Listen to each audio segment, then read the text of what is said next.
El Señor esté con ustedes. Y con tu espíritu. Lectura del Santo Evangelio según San Mateo. Gloria a ti, Señor. En aquel tiempo Jesús se marchó y se retiró al país de Tiro y Sidón. Entonces una mujer cananea, saliendo de uno de aquellos lugares, se puso a gritarle: «Ten compasión de mí, Señor, hijo de David. Mi hija tiene un demonio muy malo». Él no le respondió nada. Entonces los discípulos se le acercaron a decirle: «Atiéndela, que viene detrás gritando». Él les contestó: «Solo me han enviado a las ovejas descarriadas de Israel».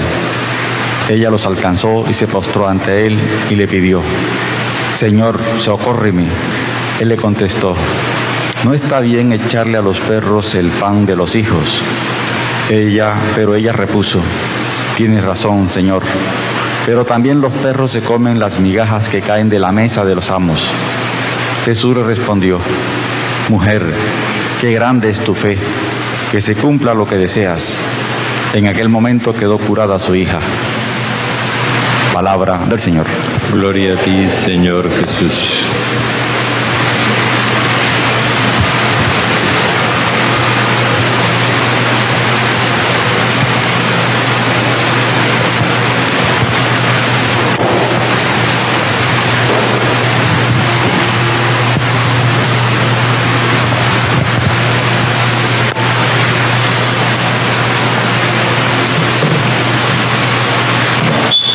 Este viaje de Jesús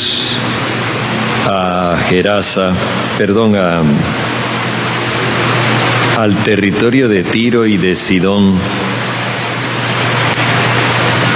ocurre después de que Jesús les había hecho ver a sus discípulos y a la gente en general que el gran obstáculo que había para la misión entre los paganos, o sea, para ir a decirles a los otros pueblos que el amor de Dios también era para ellos, que el gran obstáculo era la tradición que habían inculcado los letrados fariseos en la sinagoga. Esa tradición tenía dos aspectos. Dentro del pueblo, ellos habían establecido la ley de lo puro y lo impuro. Y entonces todo aquel que no observaba las minuciosas prescripciones de la ley era considerado impuro. Y solamente se consideraba puro al que se atuviera a todas las prescripciones de la ley. Nadie podía cumplir todas esas prescripciones porque eran 365 mandamientos y nadie podía tenerlos presentes todo el tiempo. Pero los fariseos decían que ellos sí, y que por lo tanto ellos que sí cumplían eran los puros y los otros eran los impuros. Eso creaba una situación de desigualdad en el pueblo y les daba a ellos una cierta ventaja para dominar a los otros. Es una cosa que no hay que perder de vista. Pero hacia afuera habían creado también la misma legislación, pero ahora con los conceptos de santo y profano. Santo era el pueblo de Israel porque estaba consagrado a Dios. Eso es lo que quiere decir santo, consagrado. Y en cambio, los otros pueblos que no estaban consagrados al Señor, que eran idólatras, eran profanos y por lo tanto dignos de todo desprecio. Así vivían ellos. Y eso lo consideraban como una disposición divina. Jesús les dijo que no, que eso era invento de ellos y que con ese invento se habían llevado por delante la alianza con Dios. Ahora aparece que Jesús se retira solo al territorio pagano. Fijémonos cómo lo redacta el evangelista. En aquel tiempo Jesús se marchó y se retiró al país de Tiro y Sidón. No aparece que esa decisión fuera en compañía de sus discípulos. Sin embargo, los discípulos van a aparecer más adelante. Esto nos muestra que el único que está en esa actitud de ir a los paganos es Jesús. Los discípulos van ahí con él haciendo bulto, como puede suceder a veces. Y entonces se nos señala que una mujer cananea, ya los cananeos no existían en aquella región. Ya ese pueblo se había extinguido, pero al llamarla cananea, la remite a los antiguos habitantes del lugar. Y la mujer sale gritándole: ten compasión de mí, Señor, hijo de David. Los cananeos sí tuvieron que ver con el reinado de David. Y entonces esta mujer está buscando que Jesús se presente como se presentó en los tiempos antiguos el rey David, como un guerrero, espada, lanza y arco en mano, a imponer su dominio. ¿Cuál es el problema? Mi hija tiene un demonio muy malo.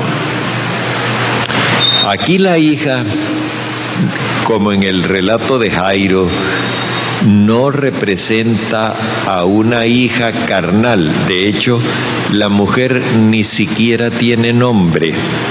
Entonces, cuando no tienen nombre estos personajes, son personajes representativos. Ni la mujer ni la hija tienen nombre. Y entonces aquí de lo que se trata es que la sociedad de Tiro y Sidón, la sociedad pagana, está también fragmentada. Una clase que tiene sus raíces en la historia y al mismo tiempo un sector de esa población que está sometido a la otra. Por eso habla de una relación de adulta a hija, pero nunca a ella se la llama madre. Son detalles que uno va captando cuando aprende a leer el Evangelio. Y entonces, de lo que se trata es de representar a la sociedad pagana en un grupo dominante que es esta mujer y un grupo dominado que es la hija. La hija tiene un demonio muy malo, es decir, la hija está animada por una violencia fanática agresiva. Ya sabemos que demonios eran los ídolos de los paganos a los cuales se les ofrecían sacrificios humanos. Entonces, esto implica que quien está endemoniado es agresivo, públicamente agresivo. Jesús no responde nada. Y esto nos puede parecer como extraño, porque Él siempre está atento a la desgracia y al sufrimiento de la gente. Sin embargo, no responde nada. Y los discípulos se le acercaron, dice el evangelista. Eso quiere decir que ellos no estaban cerca de Jesús. Se le acercaron. Por eso al principio se dijo que Jesús solo fue el que se fue a territorio pagano. Ellos no están, digámoslo así, en comunión con Jesús, pero están haciendo bulto. Se le acercaron a decirle: atiende la que viene detrás gritando. Parecería que Jesús es duro de corazón y ellos son los misericordiosos. pero eso hay que analizarlo como un poquito más menudamente. ¿Qué es lo que la mujer ha hecho? Ella ha apelado a Jesús como hijo de David, como descendiente de David, como sucesor de David. Y Jesús se niega a actuar de esa manera. Los discípulos sí quieren que Jesús actúe de esa manera, porque ellos quieren que Jesús establezca el reinado de Israel otra vez y que domine sobre los otros pueblos. Por eso le piden a Jesús, le insisten en que la atienda. Pero Jesús les hace ver que su misión no es la de dominar, sino la de servir. Por eso les habla de que yo solamente he sido enviado, es su misión histórica, yo solamente he sido enviado a los excluidos de Israel, a las ovejas descarriadas de Israel. La mujer llega finalmente pidiéndole socorro, ya no lo llama hijo de David. En este momento ya Jesús entabla diálogo con ella. Cuando ella deja a un lado la idea de David guerrero, entonces lo llama simplemente Señor, y en ese momento se abre el diálogo con Jesús. Jesús le hace sentir lo mismo que ella le está haciendo sentir a su propio pueblo: exclusión. No está bien tomar el pan de los hijos para echárselo a los perrillos. Aquí la traducción no nos ayuda. Jesús dice a los perritos, porque era que los judíos consideraban a los paganos impuros como los perros, y los llamaban perros.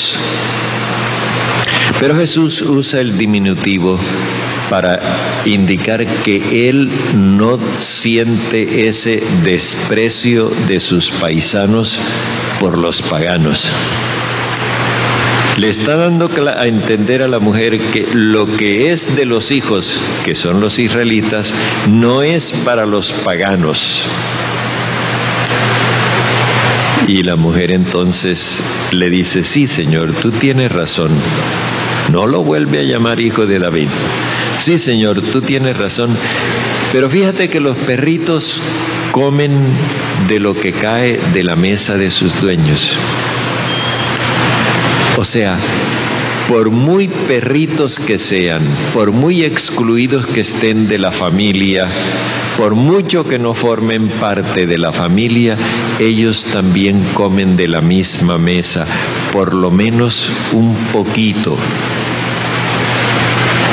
Y ahí es donde Jesús le dice: mujer, qué grande es tu fe.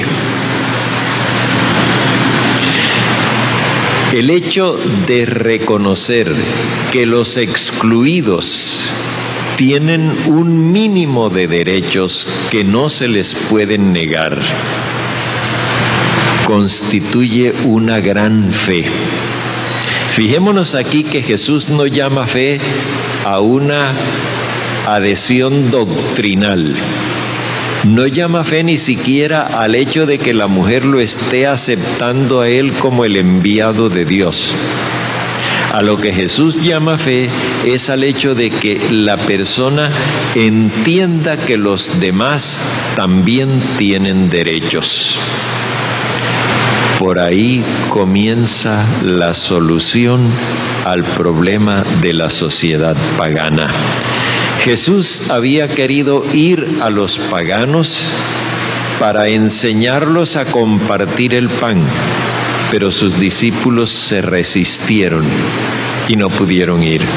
Ahora Jesús está haciéndoles ver que el pan hay que partirlo, que comiencen siquiera por un poquito, pero que hay que partir el pan.